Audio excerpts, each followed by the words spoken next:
Essa aula acaba sendo mais uma revisão, né? Esses assuntos nós acabamos já vendo, né? Até a decomposição de força, que é um dos tópicos que nós vimos aí nas primeiras semanas de aula, e o plano inclinado, a aplicação, né, dos nossos exercícios com plano inclinado, nós estamos vendo por último. Porém, é muito necessário a gente saber decompor bem as forças para aplicar no plano inclinado. Por isso essa retomada e até um assunto um pouquinho complicado de certa forma de se compreender bem, por isso essa retomada. Então, uma revisão básica aqui do que é o plano cartesiano, que é o que a gente utiliza, né? Então, em todas as nossas soluções dos problemas. Então, a gente tem que entender bem que o plano cartesiano é composto aí por dois eixos, né? O chamado eixo x e y, x na horizontal, tendo seu sentido positivo para a direita e negativo para a esquerda, e o y na vertical com seu sentido positivo para cima e sentido negativo para baixo. Isso aqui então é a nossa ferramenta aí para nos dar nossas coordenadas aí para a gente conseguir simplificar nossa vida aí na hora de resolver o problema. A decomposição de forças então. O porquê, né, que a gente faz isso? Para facilitar. Se não fizesse, ia ser muito mais difícil. Então vamos observar nesse exemplo ali, né? Nós temos aquela força F. E ela não está 100% em X, ou seja, ela não está totalmente na horizontal e nem totalmente em Y, totalmente na vertical. Ela está ali inclinada. Quando ela está inclinada, para nos facilitar a vida, a gente pode decompor ela da seguinte maneira, tendo uma componente da força em X e uma componente da força em Y. A soma vetorial dessas duas componentes é exatamente igual àquela força F. Preste atenção, tá? Soma vetorial. Não é simplesmente eu somar os dois valores dela que vai me dar o valor de F, tá? Ah, desta maneira aí que eu fazendo essa decomposição, eu consigo então aplicar as componentes nas nossas equações lá de somatório das forças em x e somatório das forças em y. Sem isso, eu não consigo aplicar diretamente naquelas equações. Então, relembrando, tá? A hora que eu decompor a força, eu uso as duas componentes e deixo de utilizar a força inteira. Então, nesse caso, eu utilizaria nos cálculos só Fx e Fy e não utilizo mais aquela força F. Para decompor, a gente tem as ferramentas, né? As mais básicas, então, são as relações trigonométricas de triângulo retângulo. Então, vamos relembrar aqui o que é um triângulo retângulo, né? É um triângulo que tem um de seus ângulos um ângulo reto, ou seja, um ângulo de 90 graus. E os outros dois ângulos tendo a soma deles de mais 90 graus. Porque todo triângulo tem a soma dos seus três ângulos igual a 180. Essa é uma informação que pode auxiliar vocês em alguma situação futura. O lado maior desse triângulo sempre vai ser a hipotenusa e os outros dois são os catetos. Um é o cateto oposto e o outro é adjacente. Isso logo a gente já vai ver como identificar eles de forma correta, que é extremamente importante conseguir identificar eles de forma correta para não errar o cálculo. As relações então são elas: seno do ângulo vai ser igual ao cateto oposto dividido pela hipotenusa. O cosseno do ângulo vai ser igual ao cateto adjacente dividido pela hipotenusa. E ainda tem a relação da tangente do ângulo, que vai ser igual ao cateto oposto dividido pelo cateto adjacente. E os que a gente mais vai utilizar, então, as relações são de seno e cosseno. Então, eu tenho que identificar bem, reforçando isso, identificar bem qual que é o oposto, qual que é o cateto oposto, qual que é o adjacente, para não errar o meu cálculo, senão eu inverto o seno pelo cosseno e vice-versa. Então vamos analisar um pouquinho melhor. Nesse triângulo aqui, a gente tem dois ângulos, né, identificados ali. Um está em amarelo, que é o alfa, e o outro, que é o beta, que está ali em rosa. Olhando o ângulo beta. Então, olhando o ângulo beta, a gente consegue identificar que aquele cateto ali, o cateto B, em azul, é o oposto. Porque ó, ele está no lado oposto do ângulo. Então, eu olho o ângulo beta, oposto a ele está esse cateto B. E colado a ele está aquele cateto A, que é o cateto adjacente. Então, o adjacente significa junto, colado, próximo. Então, o que estiver colado, ali tem a ligação direta com o ângulo, é o adjacente, e o outro é o oposto, que está do outro lado. Olhando o ângulo alfa, a gente consegue perceber aqui que se invertem. O cateto A passa a ser o cateto oposto, que está oposto a ele, e o cateto B passa a ser o cateto adjacente, que está colado com ele, está junto com ele, né? Então, sempre preste muita atenção na hora que nós formos resolver os exercícios, né, de decomposição para identificar de forma correta ali qual que é cada um dos catetos. Vamos olhar um exemplo aqui numérico. Então a gente tem aquela força F de 300 newtons que tem uma inclinação ali alfa de 35 graus em relação ao eixo X, né, ou seja, em relação à horizontal. Então eu vou ter uma componente da força em X ali para a direita. Percebo que sempre as componentes estão apontadas em direção à seta da força principal, né? Então Fx está para a direita porque está indo na direção ali da força F, do mesmo sentido ali onde a força F está apontada. E a força Y ali então apontada para cima e totalmente na vertical. Eu posso reescrever dessa seguinte forma, reescrever ou redesenhar, né? Fechando o triângulo ali, a minha componente Y, passei ela para a direita e fechei o triângulo. Percebo que ficou idêntico ao triângulo retângulo ali da esquerda. Sendo que a minha força F então é na hipotenusa e eu tenho os dois catetos ali, um sendo Fx e um sendo Fy. Nesse caso, o Fx é o cateto adjacente, ele está colado àquele ângulo alfa. Para resolvermos então, descobrirmos, né, qual é o valor dele, a gente vai ter que usar a relação de cosseno, que é onde aparece o cateto adjacente e onde aparece a hipotenusa. Então, reescrevendo ali, colocando que é o cateto adjacente, ou seja, é o meu Fx, e a hipotenusa é a minha força F.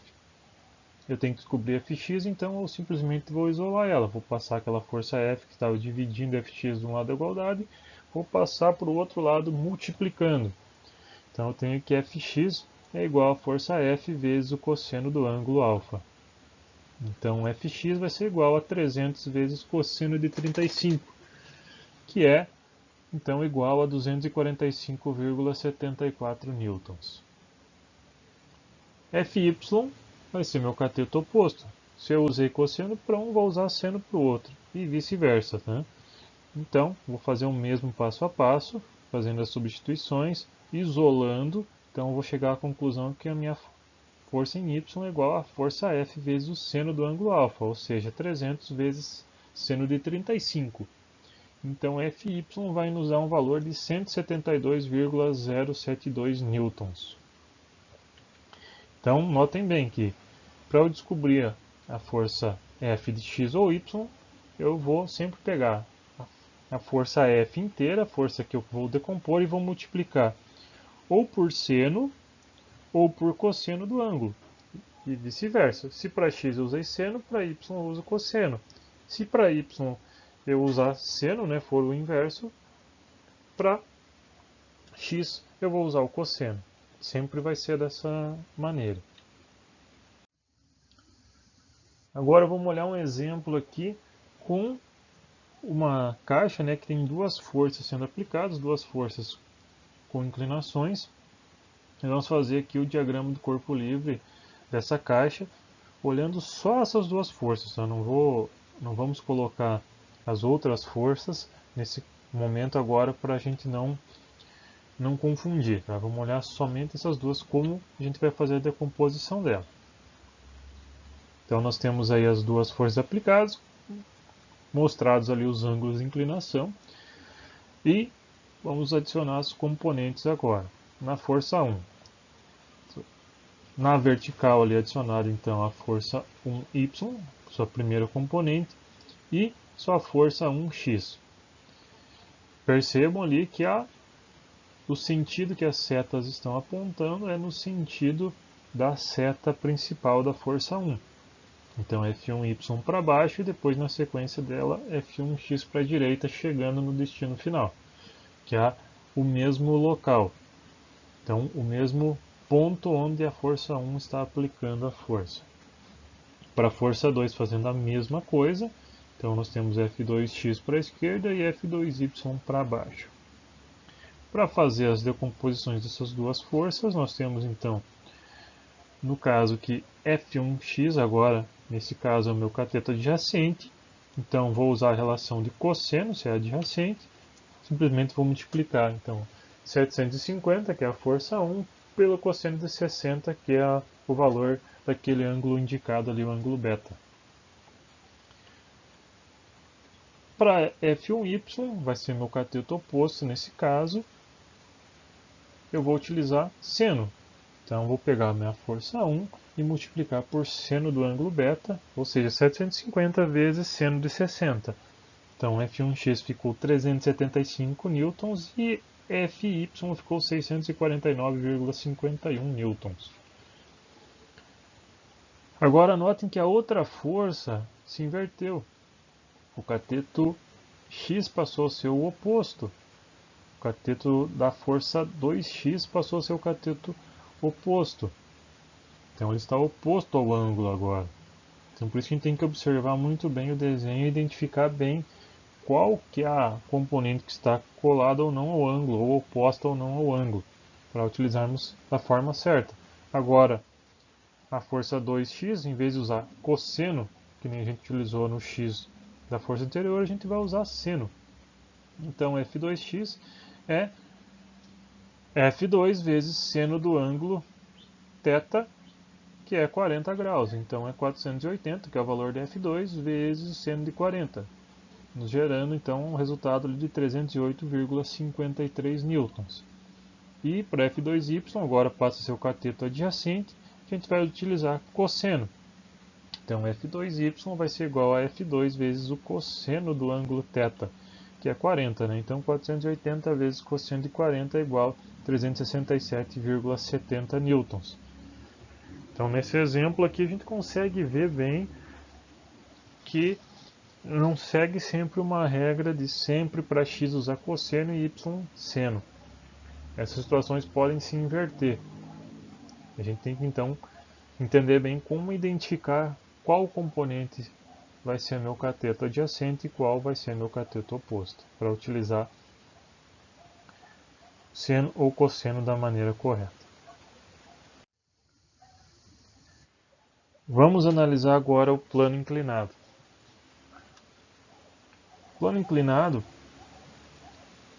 a gente vai utilizar uma simplificação aqui que vai nos facilitar muito a forma de resolver os problemas. Então vamos olhar nessa situação aqui, vamos começar com um diagrama de corpo livre dessa caixinha que está nesse plano inclinado. Ali no plano inclinado com uma inclinação θ, né? Então olha ali no canto ali a gente tem a inclinação θ desse plano. Então vamos colocar as forças no diagrama de corpo livre, né? A força F ali, como já estava aplicada, não muda em nada, né? Tem a força normal perpendicular ao plano de apoio. Então, relembrando, né? A força normal, se o plano de apoio inclinar, ela inclina junto. A força de atrito, então, nesse caso aqui a gente colocou ela para cima, considerando que a tendência de movimento dessa caixa seria ela descer, né? Ela escorregar para baixo. Então, sentido da força de atrito contrária à tendência do movimento.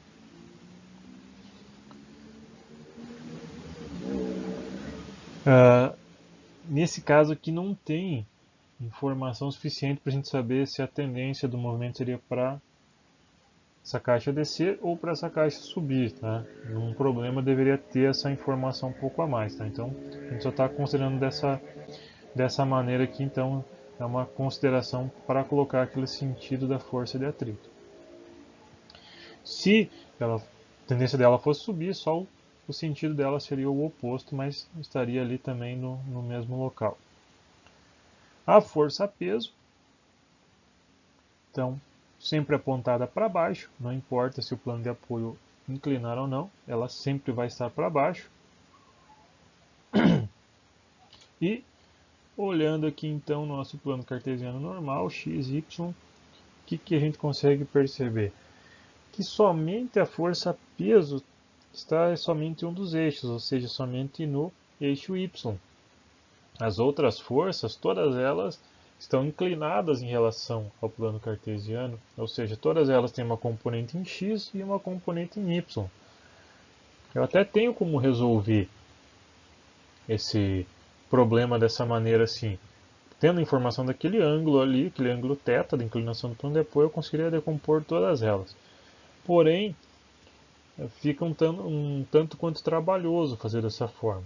A gente pode utilizar a simplificação de inclinar o plano cartesiano. Inclinar a mesma quantidade, a mesma inclinação que o plano está inclinado. Ou seja, notem ali onde apareceu em verde o ângulo θ. Então, a gente inclinou esse novo plano cartesiano com o mesmo ângulo θ que a inclinação do plano inclinado.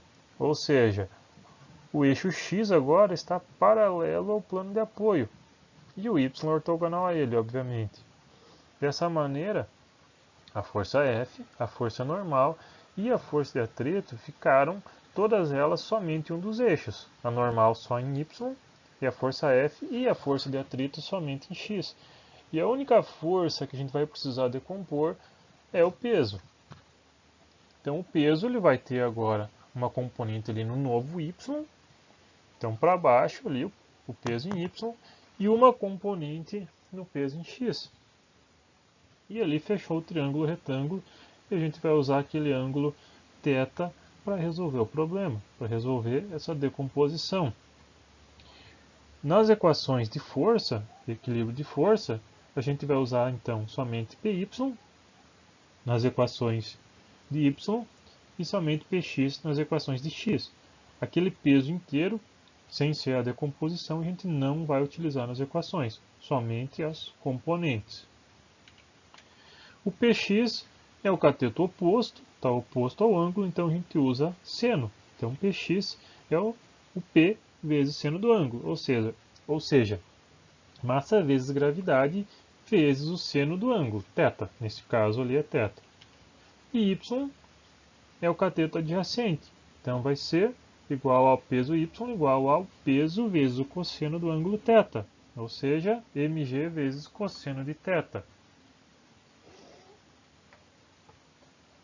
Vamos ver o equacionamento dessa caixa. Então, o somatório das forças em y e o somatório das forças em x. Então, em y, só o que está no y, no novo y. Então, no novo y eu tenho a normal para cima, menos o peso em y para baixo. Abrindo o que é esse peso em y, eu tenho que normal menos pi p vezes cosseno do ângulo θ igual a zero. Abrindo mais ainda o peso, eu tenho que normal menos mg vezes cosseno do ângulo θ igual a zero. Olhando agora x, eu tenho para a direita f, o novo x, né? F para a direita positivo, a força de atrito para a direita positivo também, e menos o peso x que está para a esquerda,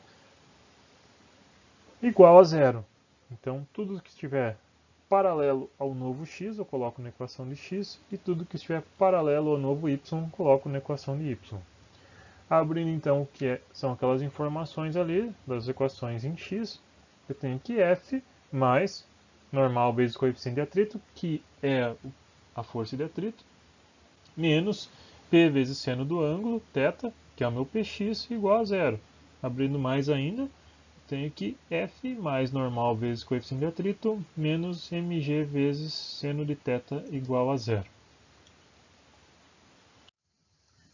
Agora vamos olhar um exemplo aqui de um cálculo com valores. A gente vê como se calcula e também aqui, ó, percebam que a gente está unindo o conteúdo aqui de plano inclinado com o conteúdo da semana passada ali das polias e roldanas.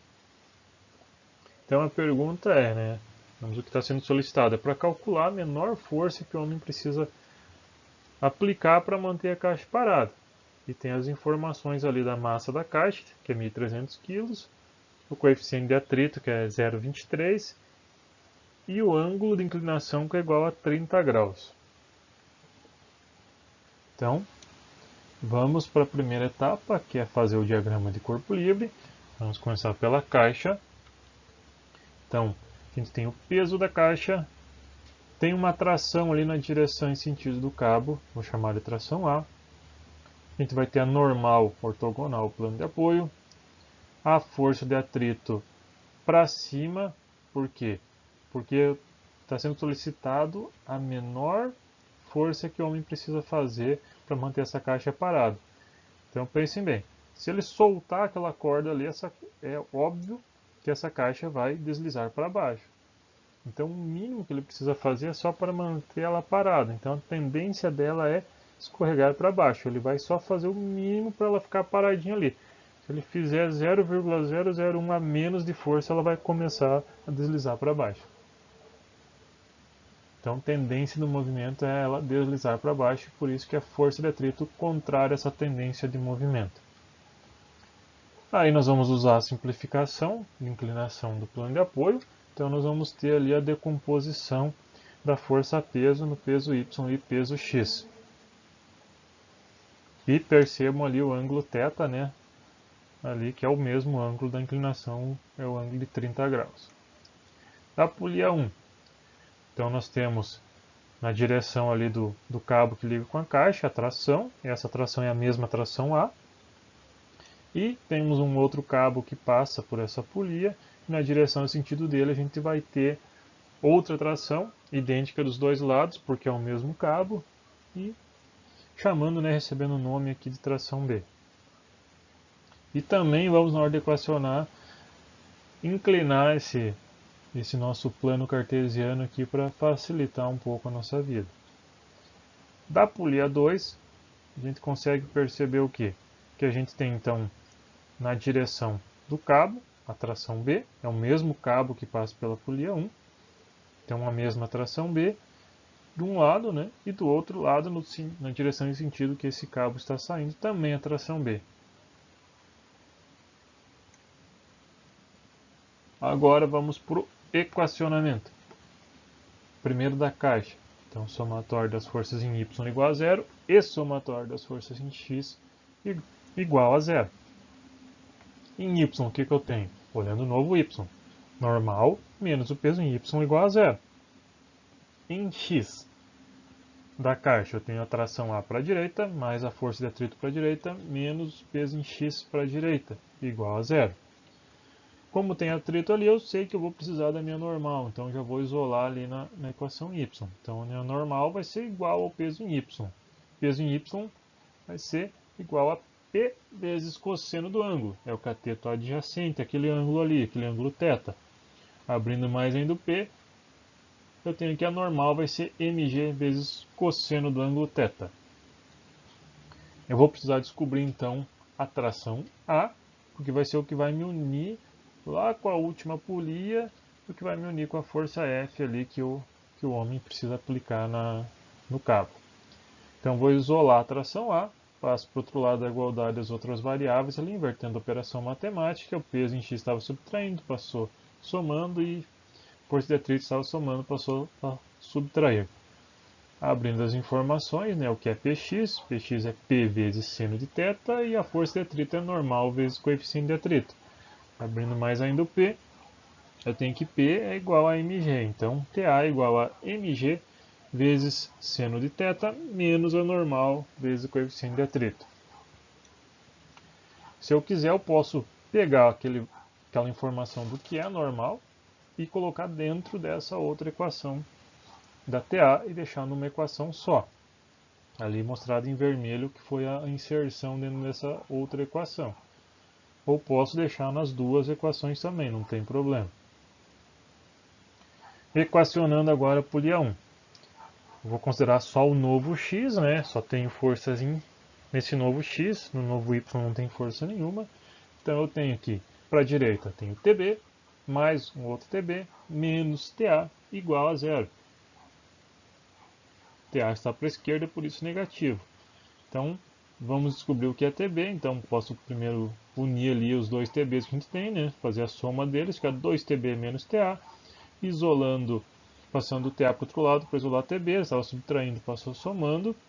E para terminar de isolar, eu passo aquele 2 que estava multiplicando o TB, passo para o outro lado da igualdade dividindo. Então, eu chego à conclusão que a tração B é igual a tração A dividido por 2. Olhando a polia 2, simplesmente a gente, olhando ela, consegue já ver, é nítido que a tração B é a própria força F que o homem está aplicando. Que é isso que a gente tem que descobrir. Então, se é isso que eu preciso descobrir, eu consigo linkar com os dados iniciais do problema, que são todos da caixa, consigo linkar através da tração A. Então, TB é exatamente igual a tração A dividido por 2, através da equação da polia 1. Então, a força que o homem tem que exercer para manter a caixa parada é exatamente igual a tração A dividido por 2. Ou seja, nesse caso aqui, esse sistema de polia faz com que a força seja ampliada em 2 vezes.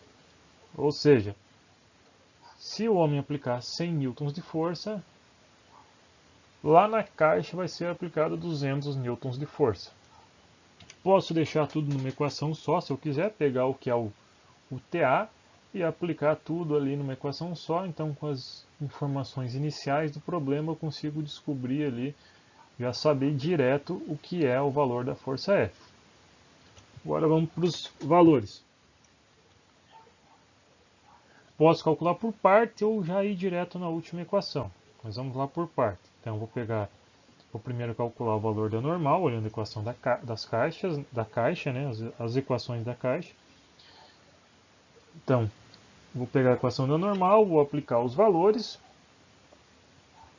Então, é importante tirar o valor do cosseno primeiro, ou colocar ali com os parênteses, conforme eu coloquei no slide.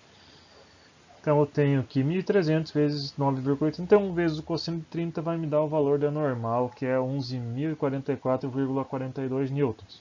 Aí posso ir calcular o valor da tração A, porque eu preciso do valor da normal. Aí aplico os valores e resolvo essa equação, vai me dar um resultado que o valor da tração é 3.836,28 newtons. Poderia ter usado aquela equação direto da TA, que já tem a normal incluída dentro, né, embutida ali dentro, aplicado os valores uma vez só, e o resultado seria o mesmo. Exatamente o mesmo. Com o valor da TA, da tração A, eu posso ir naquela equação que a gente chegou à conclusão lá olhando a polia 2, que a força F é a tração A dividido por 2 e simplesmente pegar aquele valor então ali dos 3.836,28 e dividir por 2 e vai ser então o resultado da minha força F, a força F que o homem precisa fazer para a caixa ficar parada, que é 1918,1417 newtons. Ou então poderia ter ido pela equação final que a gente chegou, aplicado todos os valores ali e chegado ao resultado de uma vez só.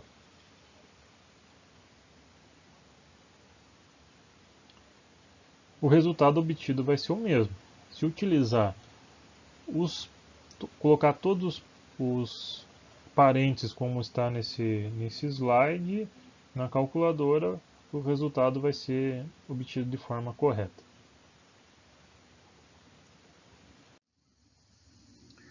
No Classroom, tem uma atividade para vocês fazerem agora relacionado a esse conteúdo, esse tema desse vídeo. Lá também está o PDF desses slides, para vocês poderem também estudar e lerem sem ser por vídeo, né? Poder analisar melhor esse conteúdo. E preste atenção então com o prazo de entrega da atividade, com as orientações. Cuidado que é só uma oportunidade que vocês têm para postar a resposta, tá? Então revisem antes, a hora que vocês enviarem a resposta não tem outra chance, tá? E bons estudos!